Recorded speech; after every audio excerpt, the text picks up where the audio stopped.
Ako nga pala si Carlo, at ang ibabahagi ko ngayon ay isang kwento na hanggang ngayon ay hindi ko pa rin makalimutan. Isang kwento tungkol sa isang mambabarang, at sa baryong hindi na muling naging tahimik. Lumaki ako sa isang baryo na tahimik sa umaga pero kakaiba ang pakiramdam kapag gabi. Yung tipong kahit sanay ka na sa dilim, may bigat pa rin sa dibdib kapag lumalalim na ang oras. Sabi ng mga matatanda, hindi raw lahat ng tahimik ay ligtas. Minsan, mas delikado raw ang lugar kapag masyadong payapa. Bata pa lang ako noon, pero malinaw pa rin sa isip ko ang unang beses kong marinig ang pangalang, Rosa. Hindi siya taga roon. Wala ring nakakaalam kung saan siya galing.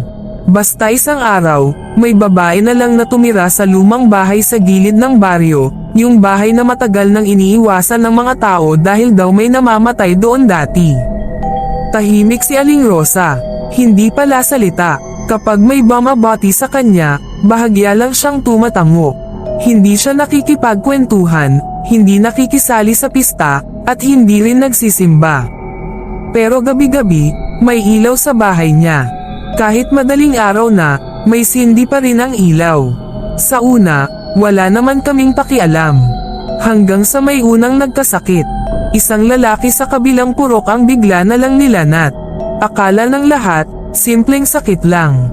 Pero habang tumatagal, pumapayat siya, nangangitim ang ilalim ng mata, at nagsusuka ng maitim na likido.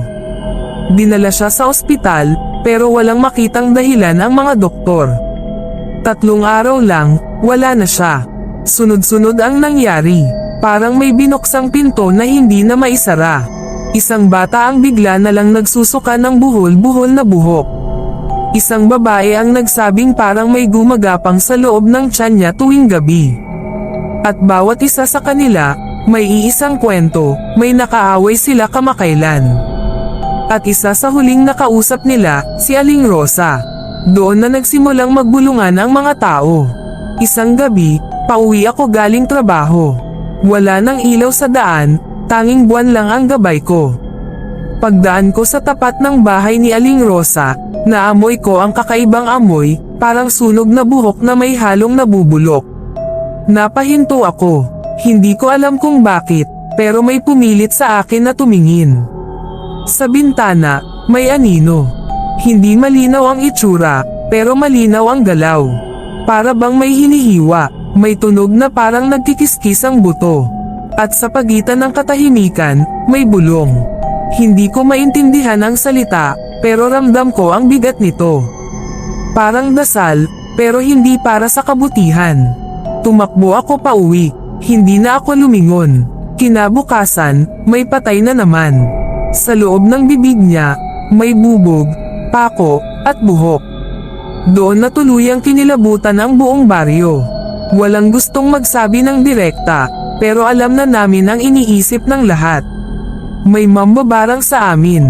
Nagpa siya ang mga matatanda na humingi ng tulong sa isang albularyo mula sa kabilang bayan. Pagdating pa lang niya sa baryo, napahinto siya.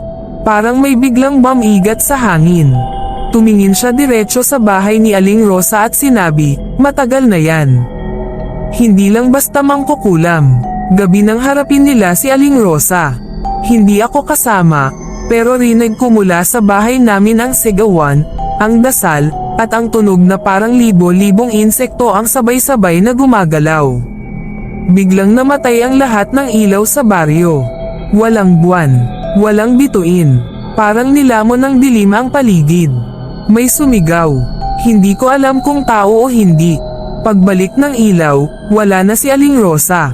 Bukas ang bahay niya. Sa loob, puro abo, sirang bote, at amoy na hindi ko malilimutan habang buhay. Akala namin tapos na, pero mali kami. Pagkalipas ng ilang linggo, may mga batang nagsimulang magkwento. May babaeng nakatayo raw sa sulok ng kwarto nila tuwing madaling araw. Hindi gumagalaw, nakangiti lang. Kapag tinatawag nila ang magulang nila, nawawala.